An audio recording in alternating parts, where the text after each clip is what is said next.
बिस्मिल्लाहिर्रहमानिर्रहीम। अस्सलाम वालेकुम फ्रेंड। आज का हमारा टॉपिक जो है वो ये है कि हमल ठहरने का बेहतरीन वक्त कौन सा होता है। फ्रेंड्स, मेरे चैनल को सब्सक्राइब कर लें और बेल आइकन को क्लिक करें ताकि आपको बेहतरीन इंफॉर्मेटिव वीडियोस जो हैं वो फराहम की जा सकें। इसके लिए चंद अहम बातें हैं। सबसे पहली नंबर 1 पे पहला पॉइंट ये है कि हम मेंस्ट्रुअल साइकिल जो है उसकी तरतीब का ध्यान रखें। कुछ फ़ीमेल्स में 28 दिन के बाद और कुछ फ़ीमेल्स में 30 से 32 दिन के बाद 5 से 6 दिन के पीरियड्स होते हैं। हम एक कैलेंडर लेके उसके ऊपर अपनी डेट जो है वो मेंशन करेंगे कि कब से दोबारा नेक्स्ट पीरियड स्टार्ट होगा। उसके बाद दूसरा पॉइंट जो सबसे अहम है वो ये है कि डे 1 जिस दिन मेंसेस स्टार्ट हुए वो डे 1 होगा और उसके बाद कैलेंडर में हम डे 11 से 16 तक हम लोग नोट करेंगे। इन दिनों में ओवरी में एग मैच्योर होकर बाहर निकलता है और ओवल्यूशन का अमल होता है और ओवल्यूशन के डेज़ में इंटरकोर्स करने से प्रेगनेंसी के चांसेस बहुत ज़्यादा होते हैं।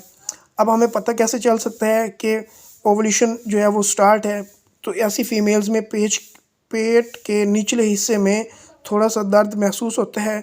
इसके अलावा 1 डिग्री सेल्सियस टेम्परेचर जो बॉडी का वो राइज़ हो जाता है और हम टेम्परेचर चेक करके भी अंदाज़ा लगा सकते हैं। लेकिन वर्किंग वीमेन के अंदर जो है वो आसानी से अंदाज़ा नहीं लग सकता।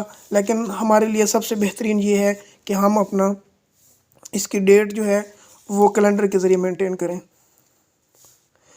और 12 से 16वां दिन जो है ये ब्रॉड डेज़ होते हैं प्रेगनेंसी ठहरने के लिए। और अगर हम ज़्यादा अंदाज़ा करें तो 8 से 18वां दिन जो है इन दिनों में बहुत ज़्यादा चांसेस होते हैं। इसके अलावा अगर हम ये सोचें कि इन दिनों के अलावा प्रेगनेंसी के चांसेस ख़त्म हो जाते हैं तो ऐसी बात नहीं है, लेकिन इन दिनों में ओवल्यूशन की वजह से मैक्सिमम चांसेस होते हैं और जो कपल साथ नहीं रहते वो भी इन दिनों को अवेल करके प्रेगनेंसी को बेहतर कर सकते हैं।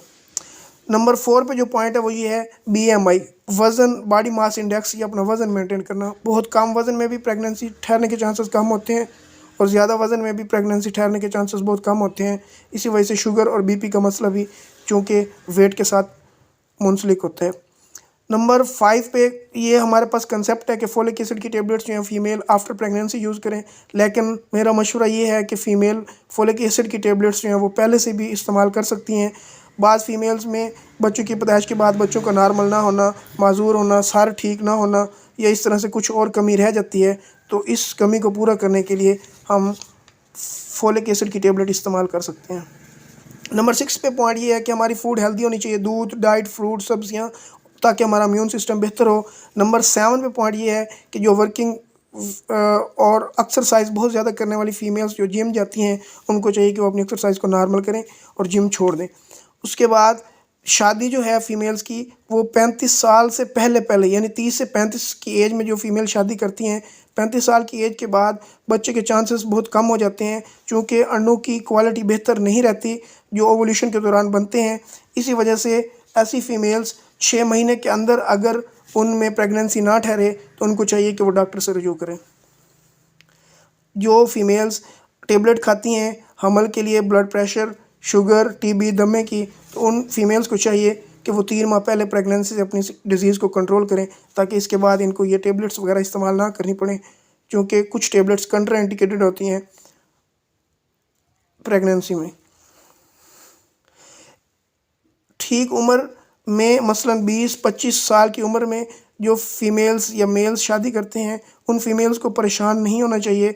1 साल के बाद तक अगर प्रेगनेंसी ना ठहरे तो उनको डॉक्टर के रब्ते की ज़रूरत है और अपने टेस्ट करवाएं। लेकिन अगर टेस्ट की रिपोर्ट बिल्कुल ठीक आती है तो उसके बाद उनको गैर ज़रूरी अद्वियात इस्तेमाल करने की ज़रूरत नहीं है। रिपोर्ट के बाद वो दूसरा साल इंतज़ार करें। कम अज़ कम माशी और जो है सोशल प्रेशर की वजह से भी वो अद्वियात वगैरह का इस्तेमाल ना करें बल्कि इंतज़ार करें। शुक्रिया।